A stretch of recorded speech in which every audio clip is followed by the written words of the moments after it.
ኪነ ጥበብ ህይወትን ትርጉም በመስጠት ለመኖር ያግዛል ይባላል። ኪነ ጥበብ ለሀገር ሲሆን ደግሞ ወጥ የሆነ ምስልን በመስጠት የሀገርን መከበር የዳር ድንበርን መደፈር በመንገር ለሀገር መቆም ያስችላል። የወል ትርክትን በመገንባት የጋራ ህልም እንዲኖረን ያደርጋል። በአማርኛ ቋንቋ የተጻፈውን ነው እኛ የምናውቀው፣ የፈረንጅ ቋንቋ እናውቅም።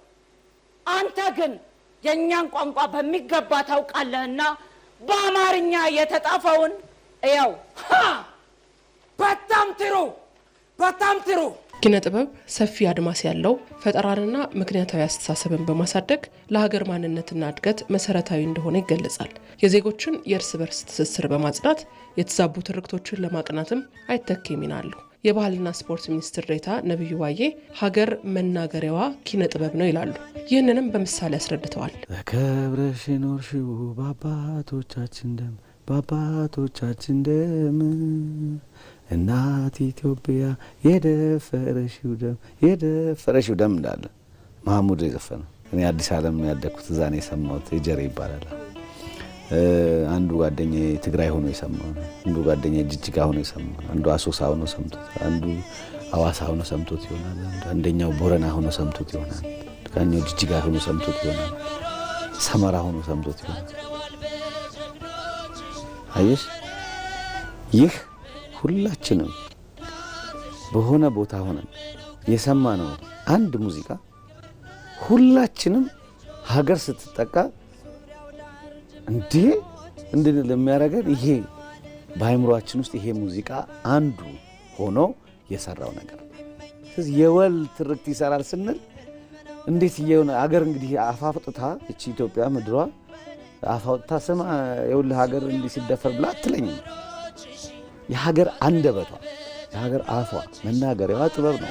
ኪነ ጥበብ በሁለት በኩል እንደተሳለ ቢላ ነው ብሎ የሚያምነው የግጥምና ዜማ ደራሲ ሀብታሙ ቦጋለ መርጠን መጠቀምን ይሻል ይላል። አንጋፋ የኪነ ጥበብ ሰዎችም ኢትዮጵያን በምድር ከምናያት በላይ አእምሯችን ላይ ቀርጸዋታል ሲልም ይናገራል። ከአድዋ ጀምሮ አገርን በማጽናት አገርን በማልማት ለሀገር ብሔራዊ ጥቅም በርካታ አገልግሎትን ስትሰጥ በአይናችን አይተናል፣ በጆሮአችን ሰምተናል እና ብዙ የኪነ ጥበብ ባለውለታ ብለን የምንጠራቸው አንጋፎች ወደ ላይ ከፍ ብለን የምናያቸው አንጋጠን የምናያቸው የኪነ ጥበብ ሰዎች ይህን በመስራታቸው ይኸው ዛሬ ኢትዮጵያ የምትባለውን ነገር በእኛ በሚገባ መልክ እንደውም ምንድን ነው የሚባለው ኢትዮጵያ ምድር ላይ አለች፣ ግን አእምሯችን ውስጥ የሳሏት የኪነ ጥበብ ሰዎች ናቸው። አፋዊ ኪነ ጥበብም ሆነ ክዋናዊ ኪነ ጥበብ ስራዎች ጥልቅ ስራን በማሳየት ቁጭትን መፍጠር ይችላሉ ሲሉም ሚኒስትር ዴኤታው ነብዩ ባዬ ይገልጻሉ።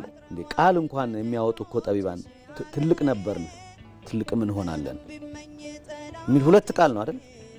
ሁለት ሐረጋት ናቸው። እነዚህም ብቻ ከወስዱ ሰዎች እንዲያስቡ ያደርጋል ጠቢብ። እቺን ቃል እንኳን ወስዶ አይሹ ከእንዴት ነው ትልቅ የነበር ነው? እንደዚህ እኮ ነው ትልቅ ምን ሆነው እንደዚህ ነው። ቁጭት እዚህ ነው የሚወለደው።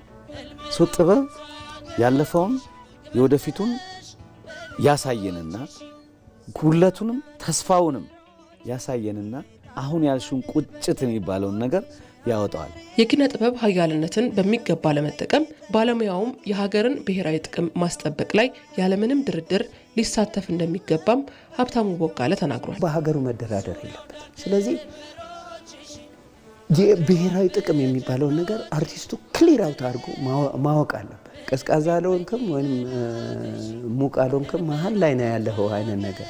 አብዛኛው የኪነ ጥበብ ሰው መሀል ላይ ነው ያለው። በተለይ እኔ የማውቀው የኔ አካባቢ ያለው የሙዚቃው አካባቢ ስለሆነ ለብ ያለ ነው።